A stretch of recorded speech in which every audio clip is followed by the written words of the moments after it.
Union Home Minister Amit Shah on Saturday inaugurated several infrastructural projects in Shillong during his two-day visit to Meghalaya on July 24th and 25th. Shah landed at Umroi Airport on Saturday morning and was welcomed by Meghalaya Chief Minister Conrad K. Sangma, Union Minister of State Jitendra Singh and other government officials. Shah first visited the Northeastern Space Application Center in Umyam to lay the foundation stone of NESAC Multi-Purpose Conference Center and Exhibition Facility.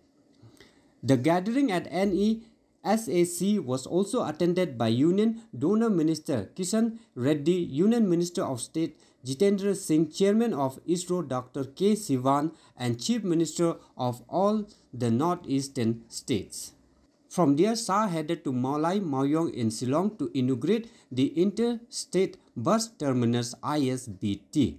Addressing the gathering, Shah said the ISBT will connect Meghalaya to all the northeastern states, enhancing road connectivity in the region besides boosting the economy of Northeast. The Union Home Minister also flagged off some buses from the ISBT before heading to Sauli to inaugurate the cryogenic oxygen plant and pediatric ward.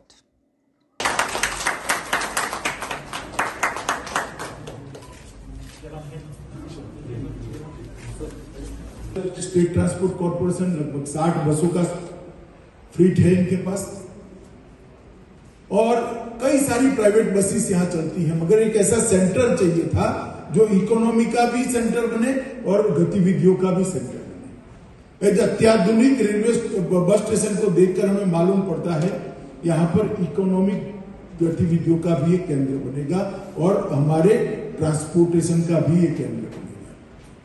सभी के सभी राज्यों से जुड़ा होगा तो होगा ही, परंतु यहां से आर्थिक गतिविधियों को भी बल मिलना मैं मानता हूं कि बहुत शुरुआत। राजधानी होने के बाद शिलोंग का सभी उत्तर पूर्व के बाकी 7 राज्यों से जुड़ना बहुत स्वाभाविक था और इसी से पूरे नॉर्थ ईस्ट के विकास को गति दी जा सकती है, मेघालय के विकास को गति दी जा सकती है। आज जो काम यहां पर हो रहा है वो सालों पहले होना चाहिए। खैर, मगर भारत सरकार के लगभग 50 करोड़ रुपया लगाने के बाद यहां आज इंटरस्टेट बस टर्मिनस मेघालय सरकार और भारत सरकार के सहयोग से बन रहा है।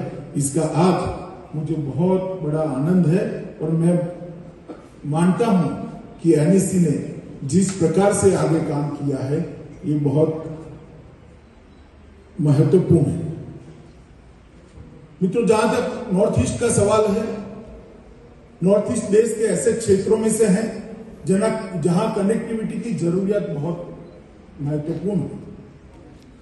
कनेक्टिविटी के बगैर न देश के इस छोर की सुरक्षा सुनिश्चित की जा सकती है, कनेक्टिविटी के बगैर इस देश का एक क्षेत्र का पुराना वैभव वापिस लाना भी असंभव है और कनेक्टिविटी के बगैर यहां पर विकास को गति देना भी असंभव है। विकास तभी हो सकता है कि इस दुर्गम भौगोलिक क्षेत्र के अंदर ढाका पहुंचने में भी मात्र 20-30 मिनट लगेंगे।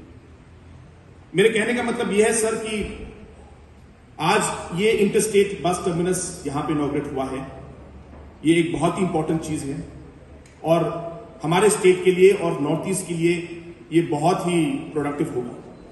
लेकिन आगे चलते हुए हमें एयर कनेक्टिविटी में और इंटरनेशनल कनेक्टिविटी में हमें जोर देना होगा, तभी जाके जैसे आपने कहा आपका विजन और हमारे आदरणीय प्रधानमंत्री जी का विजन कि जिस तरीके से पहले इंडिपेंडेंस से पहले जब नॉर्थ ईस्ट का जो जीडीपी में शेयर 20% होता था और आज 3% पर है, उसे उस सेम लेवल पे लाने के लिए ये इकोनॉमिक एक्टिविटीज हमें करने जरूरी है।